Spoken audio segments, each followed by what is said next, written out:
Yet, just like many other scientific facts, these pieces of information are imparted in the verses of the Quran in a miraculous way.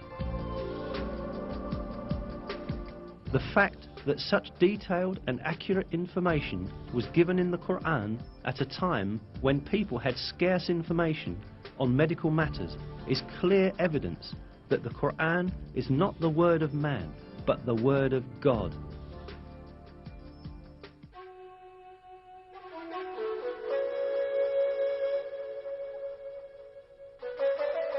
Another miraculous aspect of the Quran is that it revealed beforehand a number of important events that would occur in the future. The 27th verse of Surat Al-Fath, for example, gave the believers glad tidings that they would conquer Mecca, which was then under the occupation of pagans.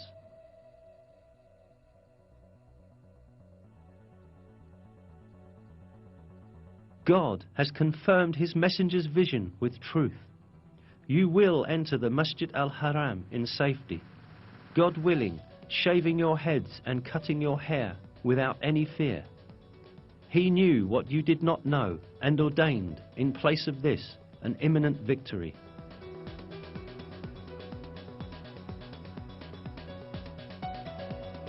In close consideration, the verses seem to announce yet another victory that will take place before the victory of Mecca. Indeed, as stated in the verse, the believers first conquered the Kaaba fortress, which was under the control of the Jews, and then entered Mecca.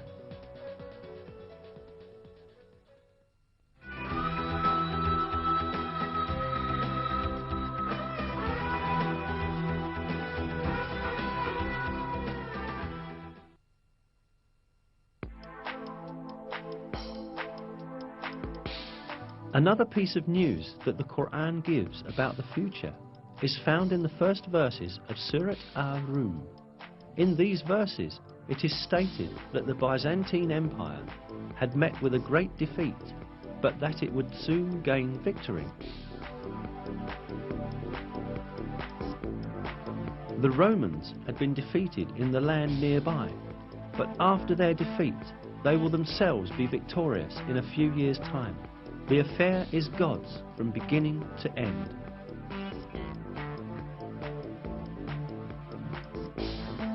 These verses were revealed around 620 CE, almost 7 years after the severe defeat of Christian Byzantium at the hands of the Persians, when the Byzantines lost Jerusalem. Yet it was related in the verses that Byzantium would shortly be victorious. In fact, Byzantium had then suffered such heavy losses that it seemed impossible for it even to maintain its existence, let alone be victorious again. Not only the Persians, but also Avars, Slavs and Lombards posed serious threats to the Byzantine Empire. The Avars had come as far as the walls of Constantinople. The Byzantine Emperor Heraclius had ordered the gold and silver in churches to be melted and turned into money in order to meet the expenses of the army. Many governors had revolted against Emperor Heraclius, and the empire was on the point of collapse. Mesopotamia, Cilicia, Syria, Palestine, Egypt and Armenia, which earlier belonged to Byzantium, were invaded by the idolater Persians. In short, everyone was expecting the Byzantine Empire to be destroyed. But right at that moment, the first verses of Surat Ar-Rum were revealed, announcing that Byzantium would gain triumph in a few years' time. Around 7 years after the revelation of the first verses of Surat Ar-Rum, in December 627 CE, a decisive battle between Byzantium and Persian Empire was fought at Nineveh, and this time the Byzantine army surprisingly defeated the Persians. A few months later, the Persians had to make an agreement with Byzantium, which obligated them to return the territories they had taken from them. At the end, the victory of the Romans, proclaimed by God in the Quran, miraculously came true. Another miracle revealed in these verses is the announcement of a geographical fact that could not be discovered by anyone in that period. In the 3rd verse of Surat Al-Rum, we are informed that the Romans had been defeated in the lowest region of the earth. This expression, Adna al-Ard in Arabic, is interpreted as a nearby place in many translations. Yet, this is not the literal meaning of the original statement, but rather a figurative interpretation of it.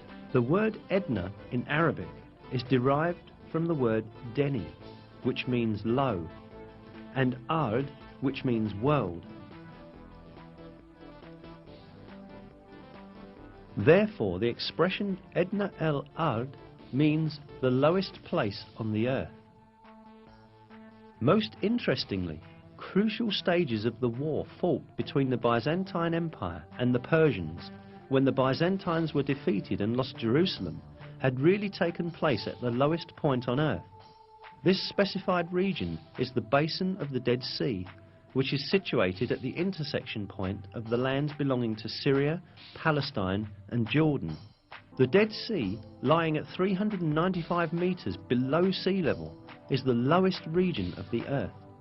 This means that the Byzantines were defeated at the lowest part of the world, just as is stated in the verse. The most interesting point lies in the fact that the altitude of the Dead Sea could only be measured with modern measurement techniques. Before that, it was impossible for anyone to know that it was the lowest region on the surface of the earth. Yet, this region was stated to be the lowest point on the earth in the Quran. Hence, this provides another evidence that the Quran is divine revelation.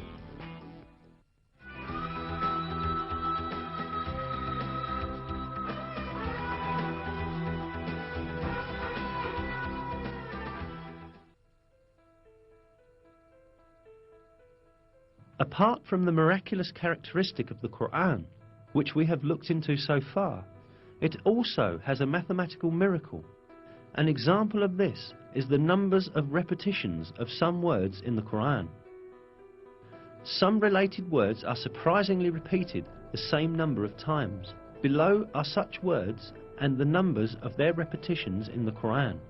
The word day is repeated 365 times in singular form, while its plural and dual forms, days, together are repeated 30 times. The number of repetitions of the word moon is 12. The word punishment is repeated 117 times, while the expression forgiveness, which is one of the basic principles of the Quran, is repeated exactly twice as many times.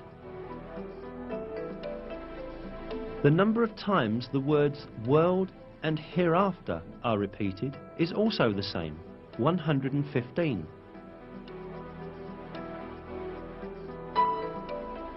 The statement of 7 heavens is repeated 7 times. The creation of the heavens is also repeated 7 times. The word faith, iman, without genitive, is repeated 25 times throughout the Quran, as is also the word infidelity or covering over the truth, kufr. The word zakah is repeated 32 times, while the number of repetitions of the word blessing is also 32. The expression the truly virtuous is used 6 times, but libertine is used half as much, i.e. 3 times. Human being is used 65 times. The sum of the number of mentions of the stages of man's creation is the same,